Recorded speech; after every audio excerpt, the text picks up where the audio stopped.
go to an interview with Aditya Nowotny and Markus Bohunovski. We met in the University of Vienna in 1990. Yeah, and then we met again exactly 2 years from today on Facebook. So today is our anniversary. Yes. That's 26 years later, 24 years later, we actually met again. Facebook. Probably happened to you as well. So, what's the purpose of our interview? What do we want to talk about? So I think we wanted to talk about entrepreneurship, a little bit about network marketing, about business, about freedom. Freedom, that's a good way to start. So, what freedom? Well, so we, from my perspective, I would like to talk about the freedom of choosing what you want to do with your life, of choosing what you want to serve with your life, of choosing how you want to live your life, how you want to make your money, how you want to spend your time. Why is that important? Well, so I can only know from my own history. I used to work for a software company, and there was a time when it was very clear to me that working for a company in a very limited system that was provided by that company did not provide me enough freedom in many different ways. So the corporate environment put you into a little system, a little space within which you had to function. Yeah. And how did that feel? So it felt, well, in the beginning just limiting, and eventually stressful and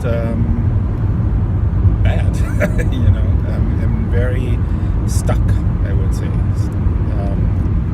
So from being an employee for a software company in San Francisco, you went to being an entrepreneur in the same field.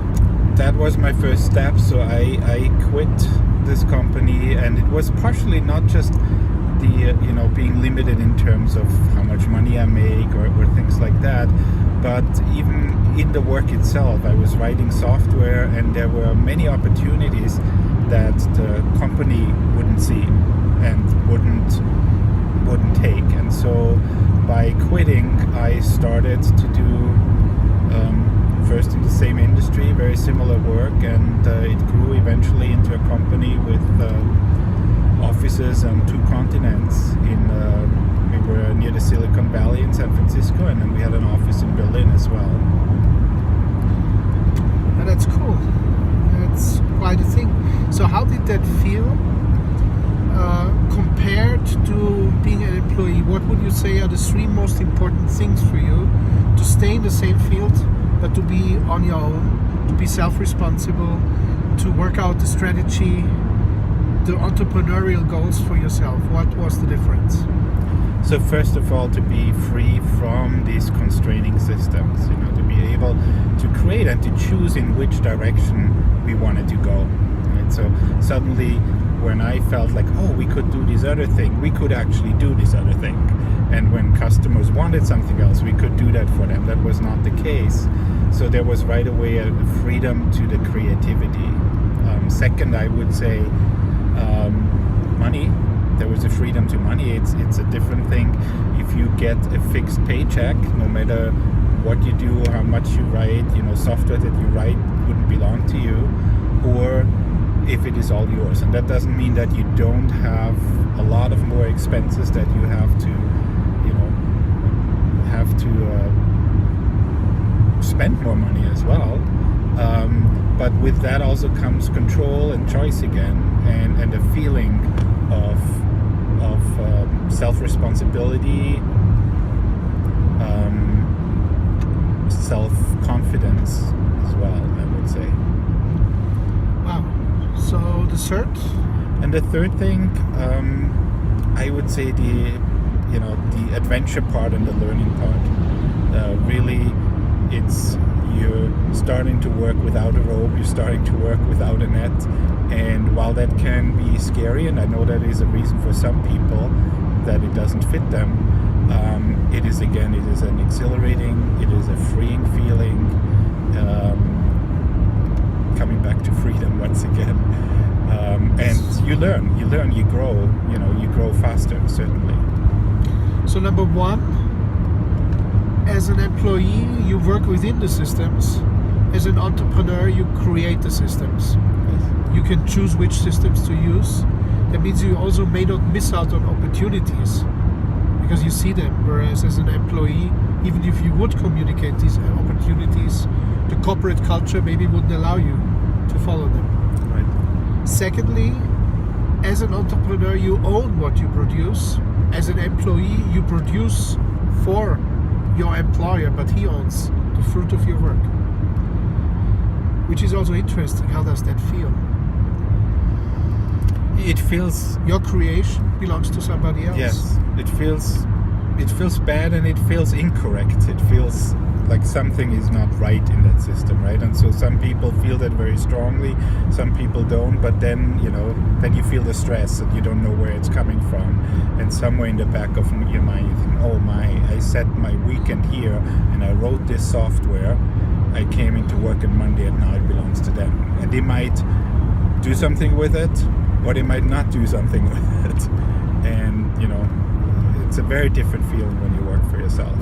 If you decide to do something or not to do something, you have the ownership of that. Yeah. And if you decide to give it to somebody, you decide to give it to somebody, but it is your... If it's your own, if you're the entrepreneur yourself. Now, the reason why many people are stuck in that situation, their creation becomes somebody else's because they are simply employed, is because number three, that journey, that adventure, that risk that you take as an entrepreneur is not everybody's cup of tea. Yes.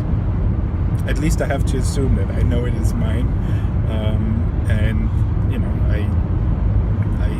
I much rather do this. So live free or die. Yes. Let's say that. Yeah. All right. So that's a very nice thing. Being an entrepreneur is about giving value to people, solving problems of other people, making their lives better, whether with your products or with your services. Now, you made this shift from California to Denver, Colorado. You moved from software to wellness. Yes. Tell us a little bit about that. So that was another step, and I would say two things. One is eventually the software company became almost like a job as well, even though it was my company. And I think part of that was because in the beginning we did not start out with a clear plan, and with a clear plan that also included growth and how I might step back from the business to more of an ownership role than a manager role. So it became, So you were basically not just the owner, but you remained also the manager. I remained the manager. You stayed stuck in the systems. Yes. You were the system. Yes, I became the system. We actually tried to sell the company, which we had offers, but they always included I had to go and work now for that company. So I would have been back in employment. And I think the other reason is really I was looking to combine my heart's passion, which was more in healing, spirituality to some extent, working with people in a more open environment. I was definitely working with people, but I was again restricted by the systems around me, not so much now inside my company, but the corporate environment that I was still working with. And so I wanted to have that and have my source of income also come from that same passion. And so we founded a wellness center with a salt cave in Denver. And we started out with much more planning this time around. So instead of just letting it happen, as a real entrepreneur who might want to sell his business one point or later, you're writing instructions for each system, for each step of the work. And have you done this? Have you written scripts? So we wrote... Have you written detailed job descriptions for every part of the work? Yes, and we went very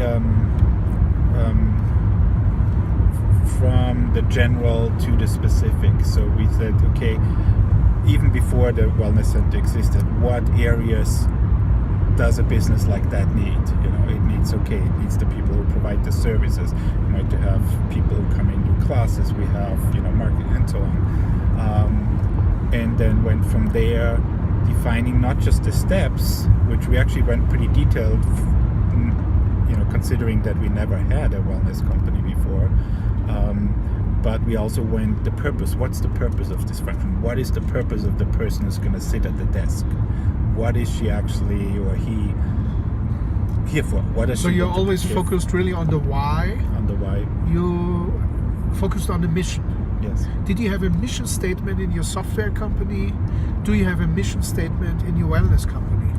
So both, yes, at the end. However, the software company, it is what I feel happens with a lot of companies when mission statements became in. Every company has one, but you can feel it is put on top of what was already happening. So you were doing the business, and then you thought, okay, we need a mission statement. Okay, what is our mission? Okay, let's put it there. Right? And there was some thought behind it, and it wasn't bad, our mission statement, but it came after the fact. It was the opposite with the wellness company. We started out with our mission statement, not in words, but was in our hearts in a way. Then we tried to give words to that. We worked on the words for that, and then we made the business. And maybe our mission statement will evolve based on the feedback, based on the reality of having the business, but it was there before the actual business manifested. So if somebody of our viewers would start a business, you would recommend them to first think of their why, to first define a mission statement, or to be a little bit active and then see how it develops? Yeah, I would recommend the first. I would say, yes, think of the why, think of what you want from the business, maybe even work if you have a coach or if you have somebody who has done this before, work on that, and it will crystallize your business much more when you implement it. Now, both your systems and your work processes, as well as your mission statement, is it written in stone, or do you update it when recent events show, okay, there is something more, or it's a little different? Do you update, do you modify, or how do you go about that? Is it all written in stone? Yes, so that's very important to me. I'm somebody who really does not like to be stuck in rigid systems, right? So now if I had it written in stone, it would be a rigid system again that I would have created for myself. So certainly there is updating, certainly there are certain things when we talk about processes that are quite surprisingly very different than we wrote them down. And then it's important to update what we wrote down, obviously. So it has to grow. It's a living system. I would see a business, I like to see it as a living system rather than as a structure that gets built and doesn't.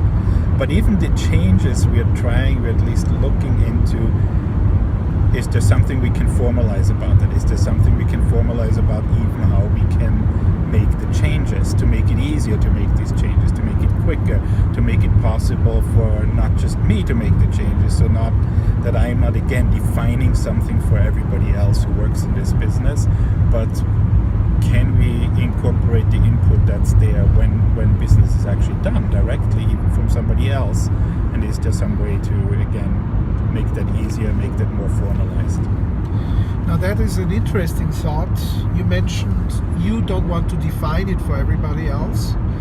The classic way is still mostly from the top down in classic entrepreneurship.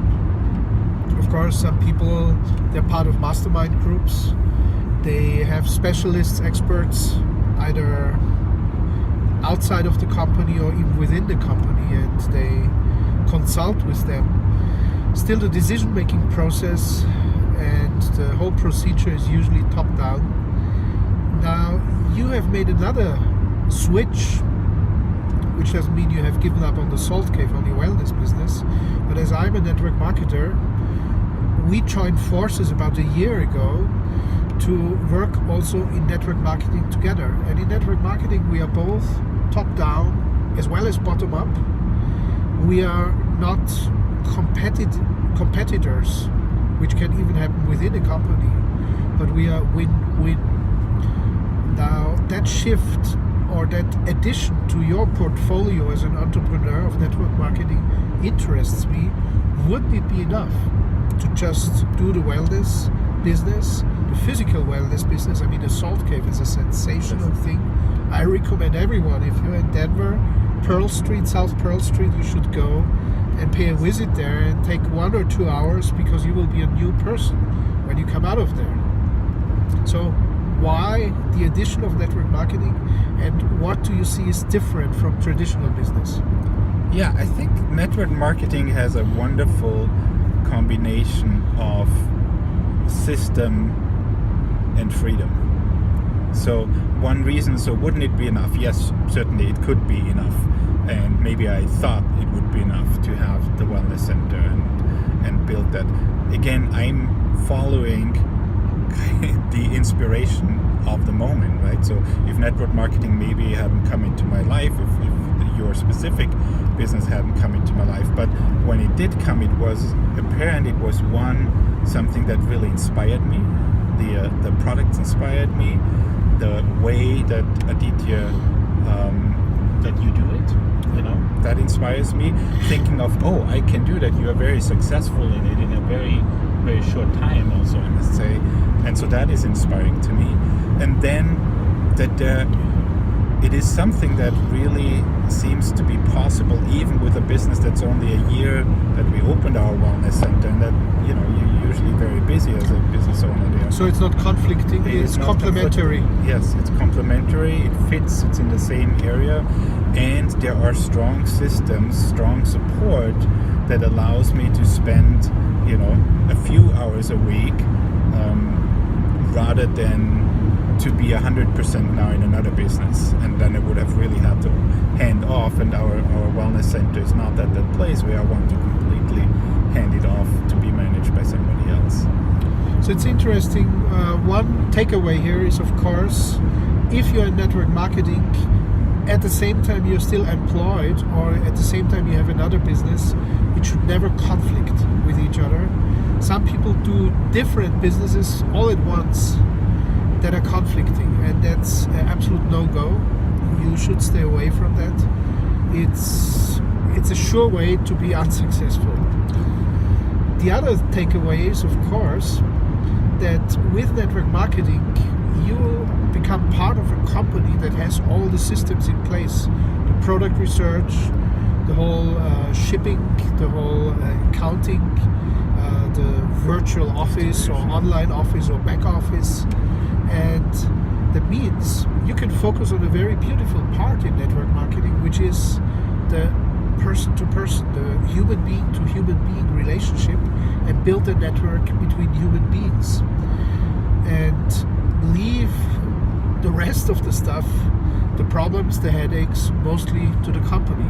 How does that feel to you? Yeah, so that feels like it feels good, it feels like a shortcut, it feels almost a little bit unfair now that I listen to it in this way. An unfair advantage, having built 2 other businesses before, and saying, oh, wonderful, if I wouldn't have to deal with, you know, how does the product get created, how does the product go out to the people, how, you know, how do I find my customers, all of that, you know, that is an unfair advantage, and yeah, it makes it easy. Especially if you think there are a number of years in network marketing, 2 years, they're already 6-figure earners without all the headaches. Yeah. And you can even become a 7-figure earner. And in the traditional business, of course, you also can, but you have a lot more risk, you have a lot more headaches. The typical monthly investment in network marketing is like $100 or $150. How does that feel compared to a traditional business? What fixed cost do you have in a traditional business? Oh, it really depends. But with a brick and mortar store, you know, you have at least the rent, you have at least the, you know, or mortgage if you buy it. So you're talking thousands of dollars for sure. And even in the software, where we did not have a lot of startup expenses, but the moment we had employees, there was a lot of regular expense, right? And so here, if I have somebody that is in my organization, there's no expense for me, right? They are independent business people on their own. They also don't have a lot of expense, and the system works. Yeah, typical investment per month is also like $100, $150. Yes. So the risk is minimal, but still the gain or the possible gain is huge, because it can be in the 6 figures and even the 7 figures. But I think that's, if that fits here, I want to say, because we are talking about it here, really looking at it as a business, right? So you're looking, then the expense is negligible for a business. There's no other business where it is like that. And sometimes people have this, oh, but I have to first invest. I have to, first of all, you're buying products for yourself. If it's a good network marketing company that's built on something that you're using yourself, then that's already, you're just buying something for yourself, usually cheaper than you can brings us to an interesting topic. If it's a good company, you use the products every day. Because network marketing still is a kind of controversial subject for several reasons. First of all, it's largely based, because it's a people-to-people business, it's largely based on the personal development of each person. That means some people come into the business and within 2 years they are 6-figure earners, and others, they come into the business and after 10 years they're still not making a dime.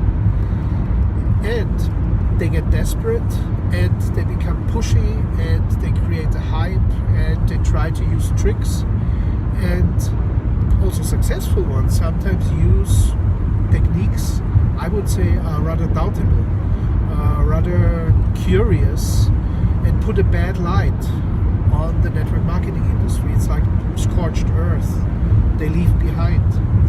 So that's one aspect.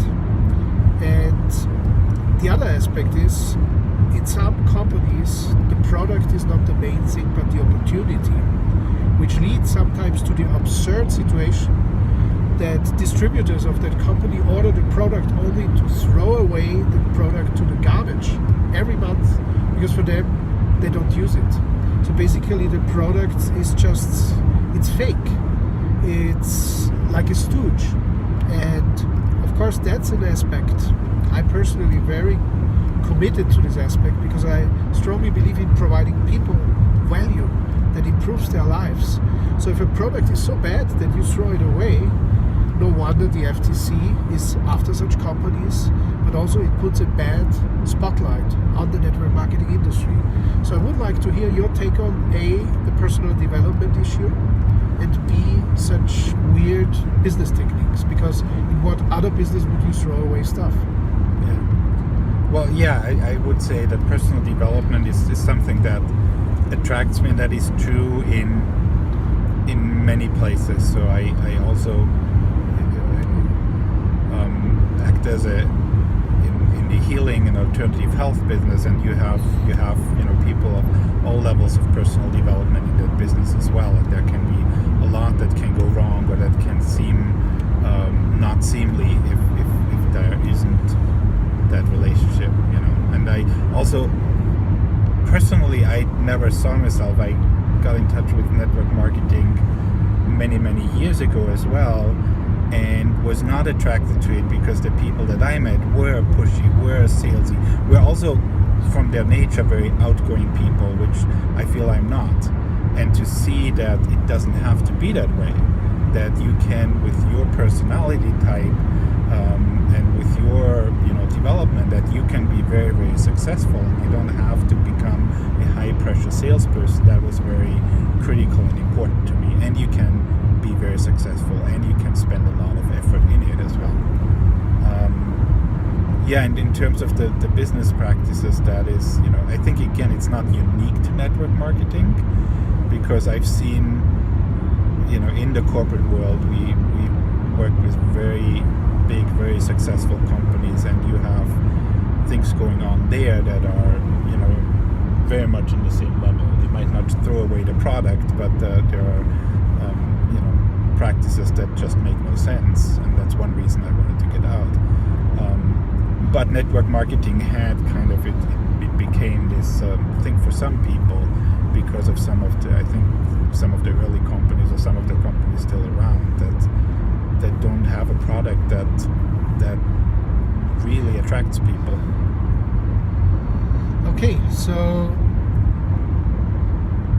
about introverted people, Ray Hickton, in whose mastermind I am, he's an introvert guy. Many people don't know that or don't believe that. Eric Worre is totally introvert. It was funny when I first met him in Las Vegas years ago. I just went to him, started to talk to him. I'm from Germany and everything. And he was like, and later on I only found out, wow, he's that great, Eric Worre, But it was very funny to see what a fine person he is. And also not necessarily outward going. Myself, I'm rarely, it was amazing that I just went like this to Eric to introduce myself. I'm also an introvert. I don't stay in crowds. I stay away from the masses. I like to be on my own. Now, how is it possible then as an introvert to be successful, to attract people, when one of the watchwords of the industry is recruiting? Recruiting sounds like in the military. For me, a horror word. When I first heard the word recruiting, I said, oh no, I don't want to do this. So still, I became successful, and I know a number of other hugely successful networkers that are real introverts. What do you think is the secret, and what's your possible way to be there as well, being an introvert? Yeah, so I think these are the two ways, energetically. You can go out and you can project your energy out, and that can be very exciting, and that can be very, recruiting is a word that maybe would fit in there. It has this, almost aggressive energy, and I say it as an introvert, so it might be a more negative connotation than there needs to be, because it's a valid way, and for me there is the way also to open up, to let energy in, to attract through your magnetism, right? So when you open yourself up, people love to be listened to. So one of your, I'm not sure who it was, one of your mastermind people too and teachers said that, people listen more, talk less, and people are attracted to that. Yeah. To ask questions and then listen. Because people often don't have someone to talk to, and you can become their go-to person if you just ask the right questions and then shut up. That's a very simple basis for network marketing, and that's a great strategy for introverts. And you use questions that lead people to the product, to the service, but they find out for themselves. You don't push it into them. You don't put it into their face. So that makes you feel comfortable, free, easy, and that's what we are looking for. All right. So in terms of how I relate to the the more outgoing and the more opening up magnetic kind of marketing, I love good sound systems. I really like to listen to music on a good system, and in high-end speakers there are generally two types of speakers. There are some speakers that really throw the music at you. They are very exciting, you can feel the music is projected out at you. And there are other speakers that draw you in. They really, you sit there, and it takes maybe at first when you hear them at a show, they might not be, they are not the glowing ones that kind of come to you, but once you sit down, they really deeply draw you into the music. And often for me, that's the type of engagement I like to have with them. So it's like a sound landscape. Yes. And you become part, it draws you in. And that's how people are. Some people are drawn exactly to that. Some people are drawn to the high energy, to the push. And basically your team, your network marketing team, will be a reflection of your personality, which is another great thing about network marketing. You build the business by creating value for others. You create win-win situations, and you find more people who are like you, types that you really love. Some of the best friendships in life can happen in network marketing. Whereas in regular entrepreneurship, very often the entrepreneur is lonely and often doesn't have somebody to talk to who is on the same level. Yeah, it can be a lonely business for sure. And usually the people that you would most talk to would be people that are on your level in another company. So they are in some sense also your competition, although there can be exchanges there and there can be help. But it is kind of a built-in thing the way I see it in network marketing. So in that sense, it's an advantage. It gives a vision for the future in the sense of win-win. If I make you successful, automatically I become more successful, and I help you how you help others that they become successful. That's what I call win-win-win. And very often in traditional business, in traditional economy, it's more based on competition, being better than somebody else, even destroying the competition. Whereas network marketing shows us a system which is very interesting. It's more synergistic and it's more friendly. Everybody can win. And you said, again, I come to network marketing, I feel very much as a beginner, but looking at it, you talked about the criticism. I think that some of the criticism that's not related to something real that was going on in some companies is related to the viewpoint of people who are criticizing, because they come at it from that win-lose viewpoint. And so they think, yes, well, if somebody started first, then he's winning and all the others below must be losing, because that's just, if your mindset is that way, you think of, it's a pyramid, so clearly the ones on the top are the ones that are winning and the ones on the bottom are the ones that are losing, because somebody has to lose and somebody wins. And that's not my experience at all. And, that's not... It's more a mindset than something. So I think that's an interesting point too. Yeah, that's a very interesting thought. I never thought of this in that sequence. That's why people having a win-lose mindset from the normal world we experience, and then they say, what's the catch with network marketing? There must be something behind it. And I'm the loser and he started first. My experience is, for example, that I build a business much bigger than people up the next, I think, 8 levels or so. None of them has a business as big as my business. And even the guy who sits 8 levels above me, of course my business is part of his business, but still, we're not so far away from each other, and he's only there because he's himself really engaged and he really loves it, and he really loves the people, and he really serves the people.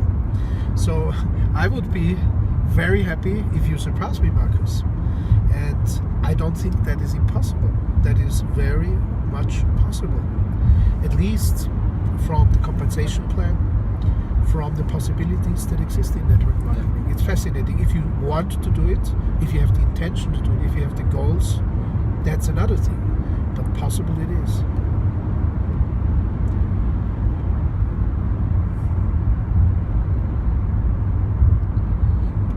So, at this point, I would like to ask you for one gold nugget for our viewers. What do you recommend the person watching now?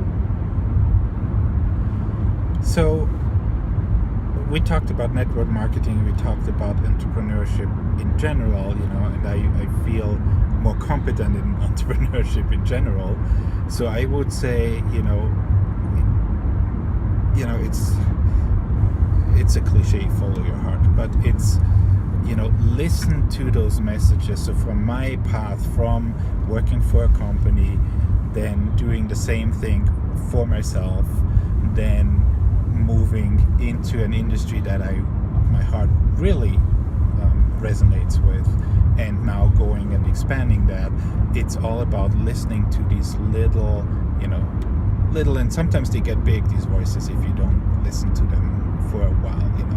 If you feel stressed in a job, if you feel I need to get out of here, it's something to start listening to. That doesn't mean that you throw away, security that you have, and that's another thing I thought with network marketing that's great, that you can start that while you're still doing something else. To have freedom doesn't necessarily mean, when I was a teenager, that was certainly more my attitude. attitude. It meant jumping fully into something, come hell or high water, and if you're, at my age, 40s, 50s, something like that, you might need a certain security, and yet you can follow your heart. You can make the changes that are necessary. It's sometimes just that little listen. Aditya, we met each other. You gave a little presentation, showed us the oils that I was looking for anyway already in a spa, and it felt right. It felt like, okay, there's a next little step, inviting you to give a workshop, right? Next little step for me to try some of these oils myself. Oh, I spent $100. This is a little step. I'm not giving up my wellness center in order to do that, but listen to these, because if you don't, and I certainly took a while to listen when I first worked inside another company, to where enough pressure built up that I really had to get out of there, and why not listen before that happens? so, and kind of stay true to yourself. That would be it's a great point. You can do network marketing even for decades sideways. Like you stay in your job or you stay in your main enterprise and you just do it sideways.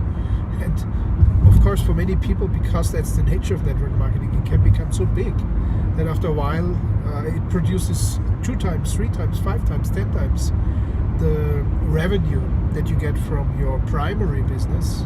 But still, some people, and I love that you mentioned that, they have this security aspect, and they say, oh, and I also love what I do. I love my primary business, whether as an employee or as an entrepreneur. So I stay in it, but network marketing gives me this freedom to do it sideways, to do it as an extra income, and to do it freely without any pressure. It's a very good word for the end, Markus. The plants grow the best without nature. Life grows. Plants grow best without pressure. Life grows best without pressure. If you pull a plant to make it bigger, you break the plant. Everything needs its own time. And sometimes you wait, you have to be patient, but then it really blossoms, really grows strongly. It's natural. Real growth, real business growth, as well as personal growth, is a natural thing. So you cannot pull it, you cannot push it, you just have to fertilize. You have to create the positive conditions. And you have to give it warmth, like the sunshine, you have to give it your attention, you have to stay on it. And then you will be sure it will blossom, whether it's your primary job, secondary job, or even just by accident, it becomes a big success. So Markus, I thank you a lot. These were many inspiring insights for our viewers. And again, if you happen to be in Denver, Colorado, I suggest you search out the 5-Star Salt Cave. Can you give short directions how to get there? Yes, 5-Star Salt Cave. So there's a web address, 5starsaltcaves.com, and it's in Denver, Colorado, in the West Washington Park district. So 722 South Pearl Street. And you can find it for sure. Nice. And that's it for today. Thank you so much for watching. I hope you have taken notes so you can really implement some of the things you have heard. Till the next time, Aditya Nowotny, Markus Bohunovski. networkmarketingmastery.pro.